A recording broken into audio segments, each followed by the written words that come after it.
नमस्कार, मेरा नाम कमर आगा है।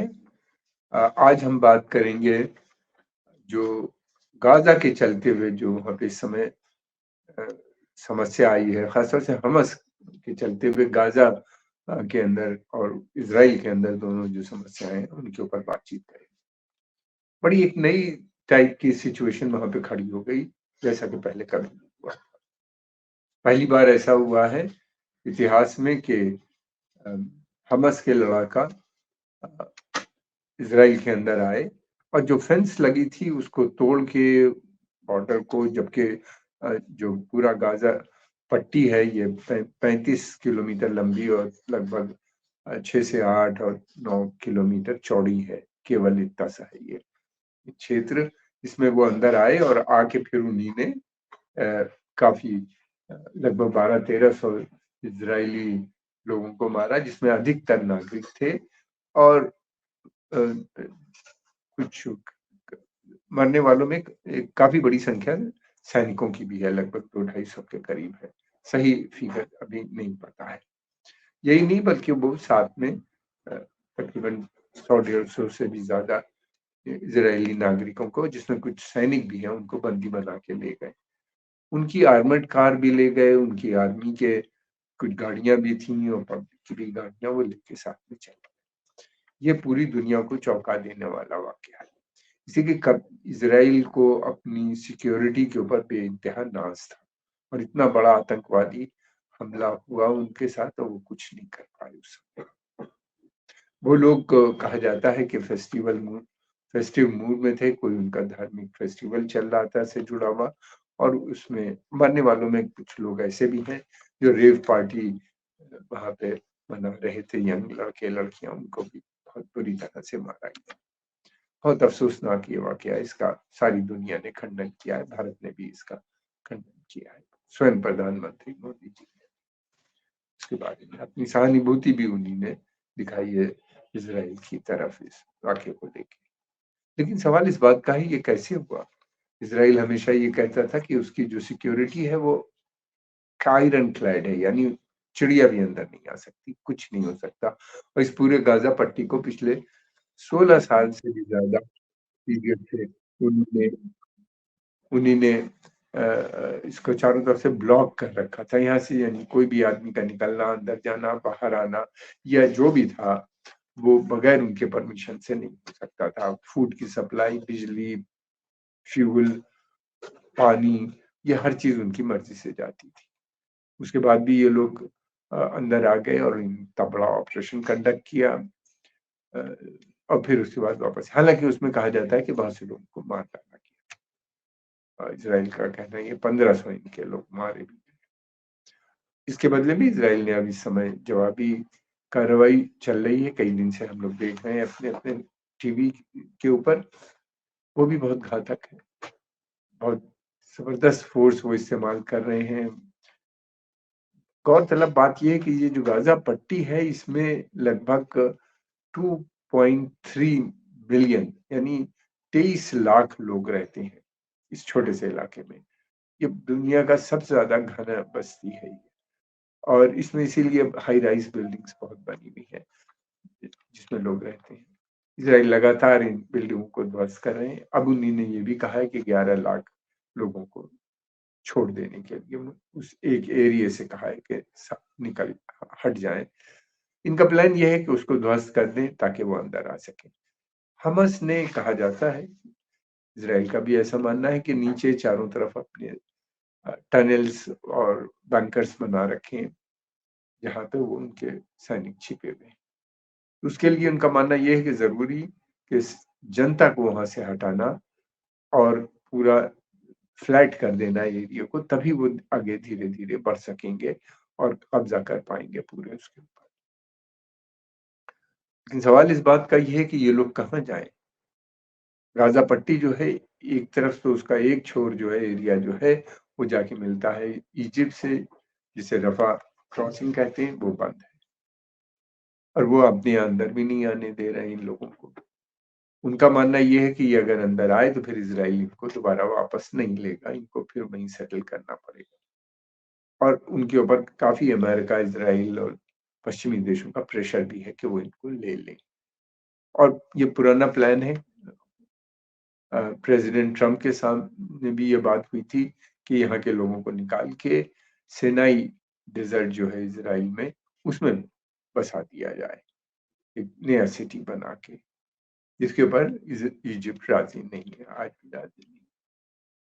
दूसरी तरफ ये भी है कि गाज़ा की दूसरी तरफ बाकी एरिया में एक साइड में समुंदर है, मेडिटेरेनियन बहुत सुंदर एरिया है, और फिर इस दूसरी 2 तरफ और बाकी साइड्स में जो है वो अ, इज़राइल है। तो इस तरह से वो घेरे में है, और वहाँ की आम जनता भी छोड़ के नहीं जाना चाहती। बड़ी संख्या में लोग वहीं रहना चाहते हैं। इसलिए वो जानते हैं कि एक बार गए तो फिर वापस कहाँ आ पाएँगे। इसलिए कि पैलेस्टाइन के पहले से भी लोग जो रिफ्यूजी पैलेस्टाइन से निकाल के गए थे जब इज़राइल का गठन हो रहा था, कई लाख हैं वो जो अ, सीरिया, जॉर्डन और इजिप्ट और इसके अलावा और बहुत से देशों में तमाम बसे हुए हैं वो लोग। तो वो एक कोई जाने पे फ़िलहाल तैयार नज़र नहीं आता। और ये भी है कि जो गाज़ा के अंदर लोग रहते हैं, इसमें भी ज़्यादातर अभी तक रिफ्यूजी हैं जो अ, वेस्ट बैंक और दूसरी जगहों से यहाँ पे आके भाग के उन लोगों ने शेल्टर लिया था जब इज़राइल का गठन। अब इज़राइल का जो ऑब्जेक्शन है वो ये है कि हमास को ख़ास तौर से कि हमास जो एक टेररिस्ट ऑर्गेनाइज़ेशन है, आतंकवादी है, उसको जिसको कि अमेरिका और यूरोपियन यूनियन ने भी कहा है, शायद यूनाइटेड नेशंस उसको आतंकवादी अभी नहीं घोषित कर पाया है, मगर इन 2 देशों ने किया, इज़राइल ने किया है। उसके अलावा और बहुत से भी देश इनको आतंकवादी मानते हैं। अब ये है कि जो इज़राइल इस समय में वहाँ पे जो गवर्नमेंट है वो बहुत राइट विंग गवर्नमेंट है, फार राइट आप समझ लीजिए जो गवर्नमेंट हो सकती है। उसका मानना ये है कि वो पूरे पैलेस्टाइन पे वो कब्ज़ा करना चाहते हैं, इज़राइल से जोड़ देना चाहते हैं, यानी इस समस्या को पूरी तरह से सुधार देना चाहते हैं। उनके जो फाइनेंस मिनिस्टर हैं जिनका नाम मैं भूल रहा हूँ इस समय, उनका भी कुछ समय पहले स्टेटमेंट आया था कि वो पूरे जो वेस्ट बैंक है अ, उसको वो एनेक्स करेंगे और उसके साथ-साथ वहाँ के लोगों को भी एनेक्स कर लेंगे। वहाँ के लोगों का मानना ये है कि अगर ऐसा होता है, तो यानी वो third class, fourth class citizen बन जाएँगे, सस्ता लेबर की तरह इस्तेमाल करेंगे, बल्कि कुछ ने तो यहाँ तक कहा कि हम लोगों को स्लेव बना दिया जाएगा। पता नहीं ये कहाँ तक है, उनका क्या प्लान है। सस्ता लेबर तो ज़रूर है, वो अभी भी सस्ता लेबर काम करते हैं वहाँ। इज़राइल की पॉपुलेशन बहुत ज़्यादा है, उनके जिस तरीके से डेवलपमेंट हो रहा है, उन्हें बाहर के लोगों की काफ़ी ज़रूरत दूसरी तरफ ये भी है, गवर्नमेंट का मानना ये है कि वो जो है अ, वेस्ट बैंक जो है, ये उनके पैगंबर यानी प्रॉफिट और किंग्स की धरती है, जहाँ पे वो 4000 साल पहले, 3-4000 साल पहले यहाँ पे रूल करते थे। इसलिए ये बिब्लिकल लैंड है और इसको वो नहीं खाली करेंगे और यहीं से ये लोग निकल के तमाम गए थे। वेस्ट बैंक को वो वेस्ट बैंक के नाम से नहीं बुलाते बल्कि जूडिया समारा कहते हैं, जो कभी बिब्लिकल नाम रहा होगा।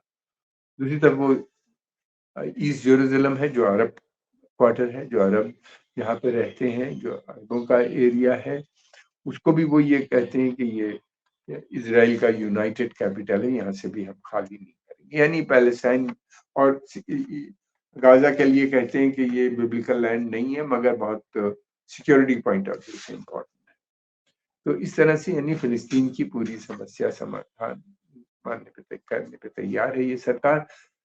अ, हवा वहाँ पे मतलब ये कि क्या ऐसा कर पाएँगे, मुश्किल काम है ये, इतना आसान नहीं, कहना भला लगता है आसान लेकिन इसको पूरा करना मुश्किल है। अमेरिका का मानना ये है कि ये जो है ऑक्युपाइड टेरिटरीज़ हैं और इनको खाली करनी पड़ेगी कभी, लेकिन म्यूचुअल अंडरस्टैंडिंग के साथ जैसा कि ओस्लो एकॉर्ड में हुआ था। लेकिन इज़राइल इतना शक्तिशाली है और अब उसके आगे कुछ है ही नहीं। अमेरिका की पॉलिसी भी यही है कि इज़राइल की मिलिट्री सुपीरियॉरिटी उस पूरे क्षेत्र में बनी रहे और अ, दूसरी बात ये कि अरब के मुकाबले में इज़राइल कहीं शक्तिशाली है और उसको अरब के साथ अरबों की कोई हैसियत नहीं है उनके आगे आर्म्स उसको मिलिट्री मीन्स के लिए।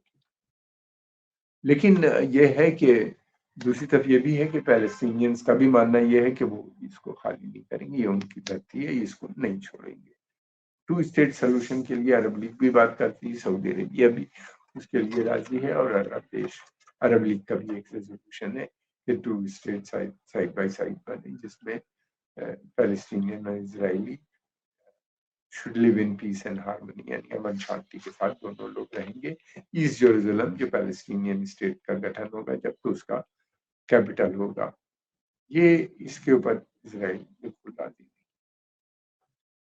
हालांकि ये इजराइल के साथ बातचीत में तय हुआ था। इज़ाक रमीन और यासिर अराफात ने 93 शायद था उस पीरियड में अमेरिका में प्रेसिडेंट बिल क्लिंटन की प्रेजेंस में ये एग्रीमेंट हुआ था, लेकिन इसके ऊपर बात नहीं चल पाई। इजराइल ने विड्रॉ करने से इनकार कर दिया और अराफात जिस तरीके से मरे हम लोग सब जानते हैं। उन्होंने पूरी के समय की जो उस समय जो पैलेस्टाइन अथॉरिटी थी उसको वर्चुअली डिसमेंटल कर दिया था। एनीवे, अब ये देखना है कि इजराइल का क्या ऑब्जेक्टिव है इस समय। ये तो हमने एक बैकग्राउंड आपको बताया। इस समय इजराइल का कहना ये है कि वो गाजा के अंदर जाएंगे, अंदर जाके जो हमास है इसको डिसेबल कर देंगे और खत्म कर देंगे, इनका इंफ्रास्ट्रक्चर भी ध्वस्त कर देंगे, अंडरग्राउंड है या जैसा भी वहाँ पे टनल वनल सब चीजें। और कहते हैं हमारे पास टेक्नोलॉजी भी है, यानी बस्टर्ड बंकर बॉम्ब्स जो जमीन के अंदर लगभग आधा किलोमीटर नीचे तक जाते हैं और वहाँ नीचे जाके बस करते हैं, तो जितनी टनल वगैरह होगी अंदर स्ट्रक्चर होगा वो ध्वस्त हो जाएगा। लेकिन ये प्रोसेस में पूरा गाजा स्ट्रिप जमीन पे होगा, खत्म हो जाएगा, जहाँ पे इतना घना बिल्डिंगें हैं और लोग भी वहाँ पे मौजूद हैं। कैसे होगा? वो कहते हैं हमें इसकी परवाह नहीं है। उन्हीं ने नोटिस दे दी कि आप खाली कीजिए ताकि हमारा ऑपरेशन शुरू हो। अब किसी भी दिन शुरू हो सकता है जैसा कि कह रहे हैं। और ऑब्जेक्टिव और भी हैं, बड़े ऑब्जेक्टिव ये हैं। उनका मानना ये है कि हमास की जो इतनी शक्ति है वो ईरान की वजह से आई। वो ईरान को इस बात पे ब्लेम करते हैं। वो ये भी कहते हैं कि जो पूरे क्षेत्र में आतंकवादी संगठन जिनको वो कहते हैं, यानी कि हिजबुल्ला और शिया मलेशिया इराक में, हुती रिबेल इन यमन में, सीरिया में बहुत से इस तरह के ग्रुप हैं। उन सब का जो भी है एंटी इजराइल है। ये ज़्यादातर शिया समुदाय से जुड़े हुए हैं और इनका मानना ये है कि ये सारे ईरान के इशारे पे काम करते हैं, वहीं से इनको पैसा मिलता है, वेपन मिलता है, फंडिंग मिलती है। हालांकि ईरान ने इस बात का खंडन किया। और मेरा भी मानना ये है कि अगर ईरान इनको सपोर्ट देना बंद कर देगा तब भी ये खत्म नहीं होंगे। लोकल फैक्टर्स हैं और हिजबुल्लाह तो बहुत पहले से है। हिजबुल्लाह नाम बाद में आया, इससे पहले अमल का गठन हो चुका था जो कि इजराइल के खिलाफ थी और लड़ रही थी। बाद में जब वो फेल हो गई थी, ये 52 के बाद ये पहुंच गया हिजबुल्लाह, और हिजबुल्लाह का रुझान ईरान की तरफ। अब ये कहते हैं कि इजराइल, क्योंकि ये सारे संगठन ईरान इनको सपोर्ट करता है, इसलिए ईरान में जब तक ईरान के खिलाफ बदला नहीं लिया जाएगा, ईरान को नहीं कमजोर किया जाएगा नहीं। और ये इजराइल ये भी कहता है कि जो वहाँ पे न्यूक्लियर प्लांट है उसको ध्वस्त कर देंगे और उनके न्यूक्लियर बॉम्ब बनाने का उनका प्लान है और उसको इजराइल कभी एक्सेप्ट नहीं करेगा। अगर अमेरिका ने उनका साथ नहीं दिया इस ऑपरेशन में, वो कहते हैं कि हम स्वयं भी जाएंगे। लेकिन पिछले कुछ समय से हम देख रहे हैं कि अमेरिकन ने भी अपनी ट्रूप्स की डिप्लॉयमेंट उस क्षेत्र में, ये गल्फ ऑफ हॉर्मुज़ जो है या पर्शियन गल्फ रीजन जिसे कहते हैं, वहाँ पे बढ़ा दिया है। सेंट्रल कमांड जो है अमेरिका की सेना की, उसका हेडक्वार्टर तो वहाँ पे है। एयर हेडक्वार्टर जो है यानी एयरफोर्स का हेडक्वार्टर जो है उसका वो कतर में है और बहरीन में ग्राउंड फोर्सेस हैं। 3 जगहों पे आर्मी लगातार अमेरिकन आर्मी का डिप्लॉयमेंट भी बढ़ रहा है और गल्फ ऑफ फिलिपींस में। यानी फिर उसके अलावा जो हमास ने इस समय किया है आतंकवादी गतिविधि जो भी है ईरान के अंदर, उसके बाद से लगातार अमेरिकन ट्रूप्स वहां पे बढ़ते चले जा रहे हैं। और अमेरिकन का मानना ये है कि सूनर और लेटर ईरान भी ज्वाइन करेगा। यानी ये है कि अगर ऐसा होता है तो अमेरिका भी इजराइल के सपोर्ट में खड़ा नजर आएगा। उन्हीं ने एक उनका आर्मडा तो वहां पे आ चुका है इजराइल में, मेडिटेरेनियन में एक सी पे, और एक और वहां पे पहुंचने वाला है जल्दी ही 3-4 दिन में। लॉयड ऑस्टिन जो अमेरिका के डिफेंस सेक्रेटरी है, उनका ऐसा कहना है कि जल्दी, यानी बड़ी संख्या में घेराबंदी इस पूरे क्षेत्र की हो रही।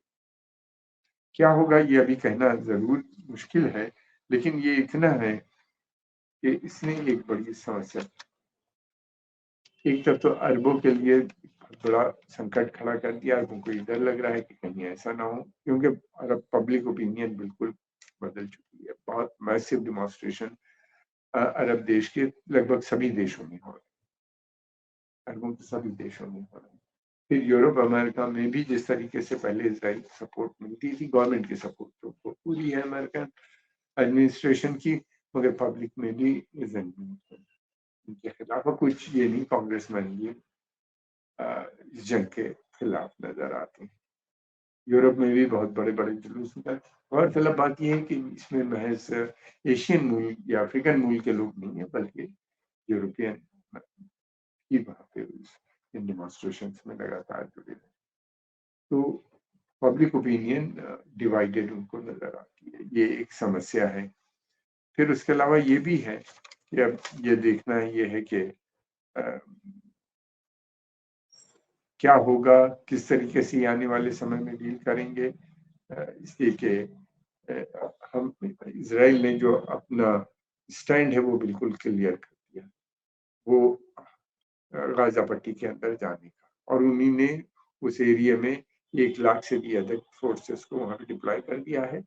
और साउथ लेबनान से जो उनका बॉर्डर मिलता है वहां पे भी काफी बड़ा डिप्लॉयमेंट कर दिया है। इसलिए हिजबुल्लाह ने साफ कहा है कि वो अगर जंग होती है तो इसमें वो हमास का खुल के साथ देंगे। अब देखना ये है कि किस तरीके से हैंडल, इसलिए कि कहना आसान है कि वो अंदर जाएंगे और जाके इसको डिसेबल हमास को इरेडिकेट कर देंगे, और फिर उसके बाद उनके पास जितना वीपन सिस्टम वगैरह वो भी सब डिस्ट्रॉय कर देंगे। ये बहुत मुश्किल काम होता है। हमास एक आइडियोलॉजी है, पहले भी बहुत से इनके लीडर्स की हत्याएं इजराइल कर चुका है, मगर हमने देखा है दोबारा से नए लीडरशिप आ जाती है, नए कमांडर्स बन जाते हैं अलग अलग क्षेत्र के, और वो उनसे ज्यादा एक्सट्रीमिस्ट नजर आते हैं। हिजबुल्लाह में भी ऐसा ही हुआ था जब 2006 में इजराइल ने कहा था कि वो साउथ लेबनान में अंदर लिटानी रिवर तक जाएगी और जाके हिजबुल्लाह को डिसआर्म कर देगी और ध्वस्त कर देगी, मगर ऐसा नहीं हो पाया। और इराक में भी हमने देखा, इन्हीं ने कहा था कि हम सद्दाम हुसैन को हटाएंगे और प्रो अमेरिकन रिजीम का वहां गठन करेंगे, नहीं कर पाए। अफगानिस्तान में इन्हीं ने प्रो अमेरिकन गवर्नमेंट बनाने में तो सफल हो गए, मगर ये कि वो गवर्नमेंट अमेरिकन इंटरेस्ट को प्रमोट नहीं कर पाई। ये जो मेरा मानना ये है, बल्कि ज्यादातर लोगों का मानना ये है कि जंग किसी मसले का हल नहीं, बल्कि ये स्वयं एक समस्या है। आज के इस एपिसोड में हम इतनी बात करेंगे, नए एपिसोड के साथ आपसे उम्मीद करते हैं कि आप अपने कमेंट जरूर कमेंट बॉक्स में लिखिएगा, उससे हमें बहुत मदद मिलती है। अब हम इससे जुड़े हुए और वीडियो भी हम जल्दी ही अपलोड करें। धन्यवाद आप।